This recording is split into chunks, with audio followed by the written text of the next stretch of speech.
My grandfather had been in the ground for less than 6 hours when my older brother walked through the front door of the Whitmore Ranch and told me to start packing. I had not cried yet.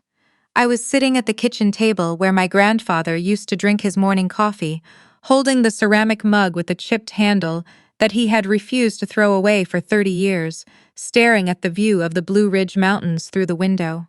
The October light was going orange and flat across the pasture. The horses were still at the fence waiting for someone to bring their evening hay. My grandfather had fed those horses himself every single night until 3 weeks ago when the second heart attack finally kept him in bed for good. My older brother did not knock. He came through the side door with his wife right behind him, and neither of them was wearing the black they had worn at the service 4 hours earlier. My sister-in-law had changed into a blazer and tailored pants, the kind she wore to property closings. She was carrying a leather portfolio and looking around the kitchen, with the specific expression of a woman calculating square footage in her head. "We need to talk about what happens next," my brother said. He pulled out a chair across from me and sat down without being invited. "The ranch goes on the market by the end of the month. Renee already has a buyer lined up." I looked at him. Grandfather's will hasn't been read yet. "We know what's in the will," my sister-in-law said. She set her portfolio on the table and flipped it open. Inside was a thick stack of papers with a notary seal on the front page. "We've had a power of attorney in place since June. Harold signed it. Everything transfers to Victor." I am 34 years old. I work as a senior forensic accountant for a firm in Charlotte, North Carolina. My entire career is built around finding the one number that does not belong, the transaction that happens 2 days before an audit, the signature that curves slightly wrong, the notary stamp from a county where the notary retired 3 years prior. I looked at the document my sister-in-law had just slid across my grandfather's kitchen table. I looked at it for exactly 4 seconds. Then I looked up at my brother. "Grandfather was left-handed," I said. He signed his name on a slant, always tilting toward the lower right corner of the page. Every single document, every check, every birthday card he ever signed in his life. The signature on this page tilts left. My sister-in-law pulled the portfolio back. My brother stood up. He was not a large man, but he had always known how to fill a room with noise when the facts stopped working for him. "You are not going to turn this into one of your little accounting projects, Celeste," he said, his voice rising. "You always did this. You always had to be the one who saw through everything. You always had to make everything harder than it needed to be. You moved to Charlotte and built your little career and left the rest of us to actually show up for this family." "I found the forgery in 4 seconds," I said. "You should have practiced the signature longer." He grabbed the mug out of my hands, not to set it down somewhere, just to take it. He walked to the sink and dropped it in with a hard ceramic crack that bounced off every wall in that kitchen. The handle broke clean off. I did not move. I looked at the pieces of my grandfather's 30-year-old mug at the bottom of the sink, and something went very still and very cold inside me. Not grief, not rage, something more precise than either one. My mother appeared in the doorway from the hallway, which told me she had been standing back there, waiting for exactly this moment. She was still in her morning dress, and she pressed a handkerchief to the corner of her eye when she came in, like a woman who had been crying, though her mascara was undisturbed. "Celeste, please," my mother said. She sat down beside me and placed her hand over mine. Her fingers were cold, her rings were cold. "Your brother has been managing your grandfather's business interests for years. You know that. You chose to move away. Victor was here. He was the one who made the sacrifices. This is not the time to dig your heels in over pride." She squeezed my hand. "Be a good granddaughter. Let the family move forward." "This document is a forgery," I said. My mother sighed. "The attorney will sort it out in the morning." "Your attorney or grandfather's?" Nobody answered that. I stood up, took my grandfather's house key from my coat pocket, and went upstairs to the room he had kept for me since I was born. The same blue curtains, the same patchwork quilt. On the desk beside the window, where he had always kept a glass jar of peppermint candy, there was now a small yellow envelope with my name on it in his handwriting. I had not noticed it that morning when I dropped my bag. I noticed it now. Inside the envelope was a single folded page with 3 lines written in his left slanting script. The first line read, "The second drawer of my desk locks with the letter H on the filing key." The second line read, You always saw what other people missed. I've been counting on that one more time. The third line read, I love you, don't let them have what we built. Below the 3 lines, he had written a phone number. I sat on the edge of the bed for a long time. Then I went down the hall to his study, opened his desk with the filing key, and pulled a small encrypted flash drive from beneath a copy of the Shenandoah Valley tax appraisal from 2021. Downstairs, I could hear my brother on the phone, his voice low and clipped.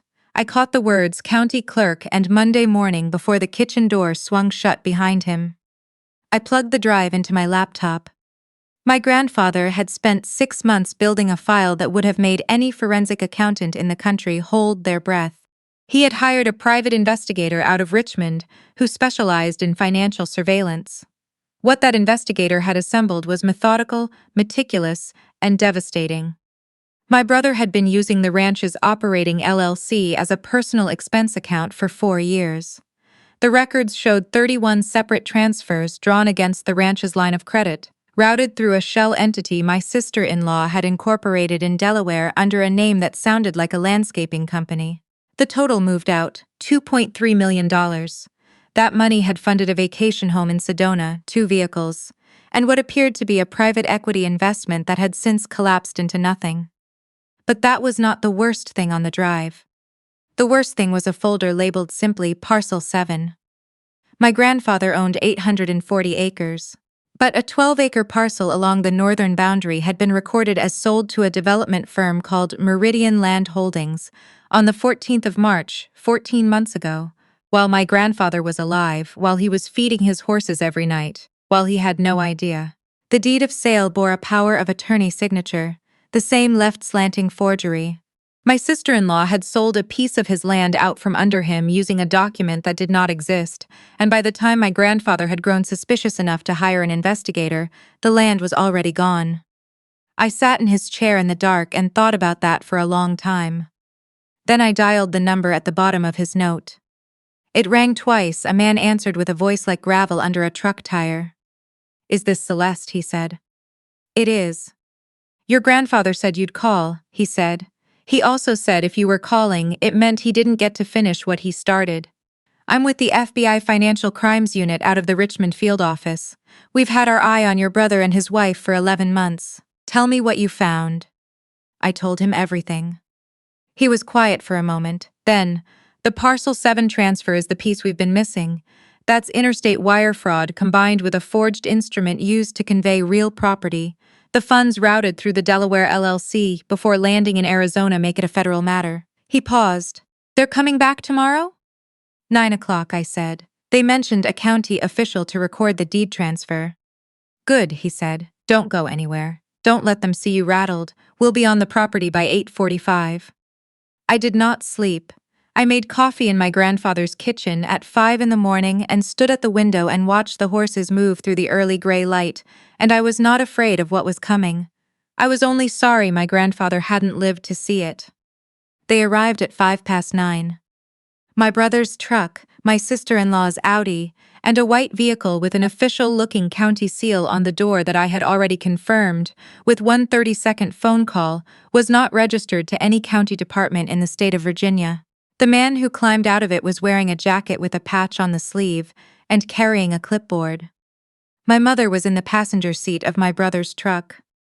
I had changed into the gray blazer I wear to client presentations. I was standing on the front porch with my coffee when they came up the gravel drive. My sister-in-law climbed the porch steps first. She was carrying the portfolio again and wearing the expression of a woman who has already won and is simply waiting for the paperwork to confirm it. "The recorder is here to witness the deed transfer," she said. "I need you to step inside, gather your personal belongings, and be off the property by noon. We'll be reasonable about it." "I know what your recorder is," I said. "I know what your power of attorney is, and I know about Parcel 7. Her right hand tightened on the portfolio. My brother stepped up onto the porch. "Whatever you think you found." "Victor," the voice came from the driveway, flat, calm, final. 3 dark vehicles had come up from the gravel turnout behind the barn where the tree line curved away from the road. 4 FBI agents in tactical vests were crossing the yard. 2 more were moving toward my brother's truck on the passenger side. My mother opened the truck door and then stopped moving entirely. The agent I had spoken to the night before walked up the porch steps and positioned himself beside me. He was a broad man with gray at his temples and the particular stillness of someone who has done this for a very long time. He looked at my brother and my sister-in-law without any particular expression and said quietly, "Step down from the porch, please." My sister-in-law said, "I'm an attorney. I have a court stamped." "The instrument is a forgery," the agent said. "We have signature analysis, notary verification, and the complete wire transfer records for the Parcel 7 conveyance, including the Delaware LLC routing. Step down from the porch." My brother looked at me. For 1 second the noise left his face entirely and I saw what was underneath it. Just a man who had taken something that did not belong to him and had spent years telling himself it did. I looked back at him and said nothing at all. They arrested my brother and my sister-in-law on the front lawn of my grandfather's ranch in the October sunlight, in front of my mother, who stood beside the truck with her handkerchief pressed to her mouth, and this time was genuinely crying. The man with the clipboard tried to walk back to his vehicle. An agent stopped him at the fence line. My mother came to the porch after the federal vehicles had gone. She looked smaller than I had ever seen her. The morning dress was wrinkled now and her eyes were swollen, and for a moment, just one, I felt the old pull of it, the thing that makes you want to open the door for your mother no matter what she has done. Then I thought about my grandfather spending 6 months alone, quietly, carefully building a case against his own grandson's son because he did not trust anyone in this family except me. "You knew the documents were wrong," I said. "Maybe not everything. But you knew something wasn't right and you chose him anyway. You always chose him." She didn't deny it. "You should call someone for a ride," I said. "Cell service picks up at the bottom of the hill, about 1.5 miles down the county road." I went back inside and closed the door. My younger sister called that evening from Pittsburgh. Her husband Ezra, who does IT work and who had helped my grandfather set up the encrypted flash drive 2 summers ago, who had carried that knowledge in silence for 14 months because my grandfather asked him to, and because he is the kind of man who keeps his word, was the one who told her to call. "He made me promise not to say anything till it was done," my sister said. "He said you'd figure it out on your own. He said you always do." I looked at the mug handle still sitting on the edge of the sink where I had set it that morning. I picked it up. It fit in my palm exactly the way a broken piece fits. Like it remembered being part of something whole. "He wasn't wrong," I said.